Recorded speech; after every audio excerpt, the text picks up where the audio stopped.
방위산업의 패러다임 자체가 어떻게 바뀌고 있는지, 그리고 그 속에서 퍼스텍은 어떻게 진화하고 있는지 지금부터 저와 함께 따라가 보시죠. 지금 전 세계의 국방안보 지형이 말 그대로 뿌리부터 흔들리고 있습니다. 예전에 통하던 전쟁 공식이 더 이상 먹히지 않는다는 거죠. 근데 정말 놀라운 건 이 거대한 변화의 한가운데에 한 중소기업이 있다는 사실입니다. 요즘 전쟁의 패러다임을 딱 한마디로 요약하면 바로 이겁니다. 플랫폼 중심 전쟁. 근데 여기서 말하는 플랫폼이요, 옛날처럼 항공모함이나 전투기 같은 거대한 무기 하나를 뜻하는 게 아닙니다. 오히려 수많은 저가형 드론 같은 무인 시스템들이 서로 네트워크로 쫙 연결돼서 마치 하나의 거대한 생명체처럼 움직이는 것. 바로 그 네트워크 자체가 새로운 개념의 플랫폼이 된 거예요. 그럼 이런 변화를 이끄는 힘은 대체 뭘까요? 하늘은 스스로 판단하는 자율 드론으로 가득 차고 무기에는 인공지능이라는 두뇌가 달려요. 당연히 이런 불안한 상황 때문에 전 세계 국가들은 국방 예산을 미친 듯이 늘리고 있죠. 이건 곧 방산업체들도 옛날 방식으로는 절대 안 되고 완전히 다른 속도와 유연성을 갖춰야만 살아남을 수 있다는 뜻이기도 합니다. 바로 이런 거대한 변화의 한가운데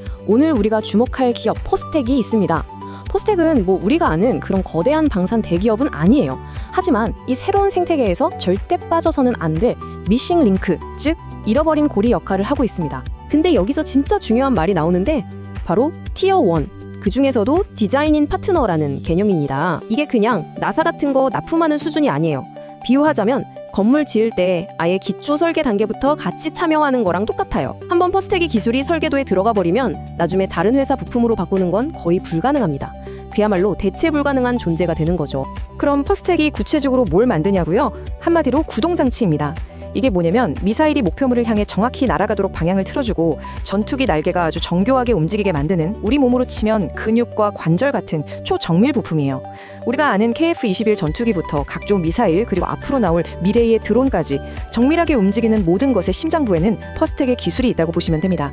아니, 그럼 퍼스텍은 어떻게 이렇게 독보적인 위치에 오를 수 있었을까요? 이 해자는 두 개의 아주 단단한 기둥으로 만들어져 있습니다. 첫째는 수십 년 동안 쌓아온 신뢰성이라는 기둥입니다. 아시겠지만 국방 분야에서 딱 한 번의 실수는 곧바로 치명적인 결과로 이어지잖아요.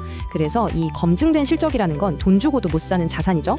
둘째는 어마어마하게 높은 진입 장벽입니다. 새로운 회사가 이 시장에 뛰어들려면 엄청난 초기 투자비랑 또 몇 년이 걸릴지 모르는 인증 절차를 다 통과해야 돼요. 사실상 새로운 경쟁자가 나오기가 거의 불가능한 구조인 셈입니다. 이렇게 탄탄한 해자가 있으니 그 결과는 뭘로 나타날까요? 바로 이 숫자입니다. 이미 확보해놓은 수주 잔고만 무려 1조 2천억 원이 넘습니다. 이건 뭐냐면 앞으로 몇 년간의 먹거리는 이미 확보되어 있다. 즉 성장이 예약되어 있다는 아주 확실한 증거인 거죠. 자, 이제부터가 진짜 하이라이트입니다. 퍼스텍의 재무제표를 들여다보면 정말 깜짝 놀랄 만한 비밀이 숨어 있거든요.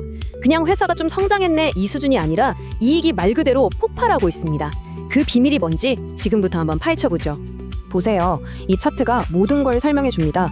매출은 한 20% 가까이 늘었는데요. 영업이익은요? 무려 83%가 넘게 뛰었어요. 이게 말이 되나요? 매출이 늘어난 속도보다 이익이 늘어나는 속도가 4배 이상 더 빠르다는 겁니다. 이 엄청난 숫자의 차이가 바로 퍼스텍의 체질이 근본적으로 바뀌었다는 핵심 증거입니다. 아마 다들 똑같은 생각하고 계실 거예요. 아니, 어떻게 저게 가능해? 매출이 늘면 이익도 그만큼 비례해서 느는 게 보통 상식이잖아요. 근데 이건 그 상식을 완전히 깨버리는 결과니까요.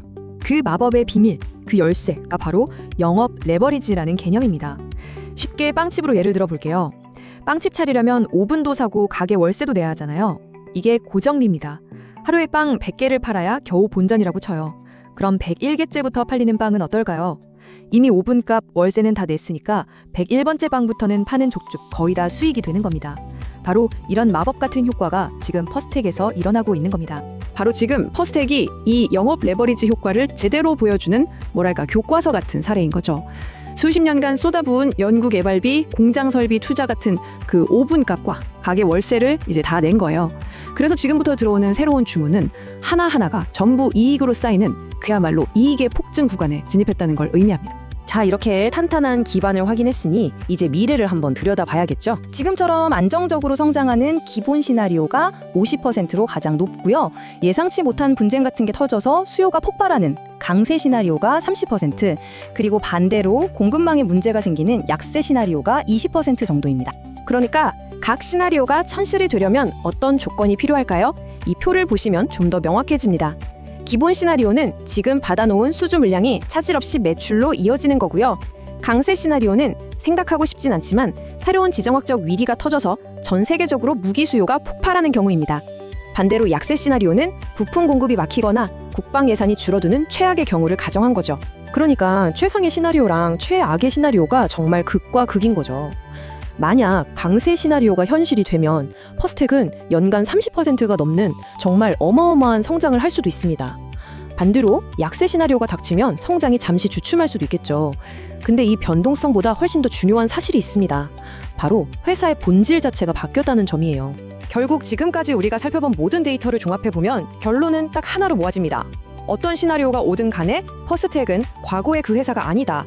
완전히 다른 이익 창출 구조를 가진 회사로 다시 태어났다는 거죠. 그래서 시장도 이제 이 회사의 가치를 근본적으로 재평가, 영어로는 리레이팅 하기 시작했다는 겁니다. 퍼스텍의 펀더멘털, 그러니까 체질이 완전히 바뀌었다는 건 이제 확실해 보입니다. 그럼 이제 우리에게 남은 질문은 이거죠. 과연 이 회사의 미래는 보고서가 말하는 견고한 성장일까요? 아니면 예상을 뛰어넘는 슈퍼 사이클일까요? 혹은 뜻밖의 정체기를 맞게 될까요? 그 답은 어쩌면 기술의 발전뿐만 아니라 우리가 사는 이 세상이 앞으로 어떻게 변해갈지에 달려있을지도 모릅니다. 오늘 이야기를 들으신 여러분은 어떤 미래에 더 마음이 가시나요?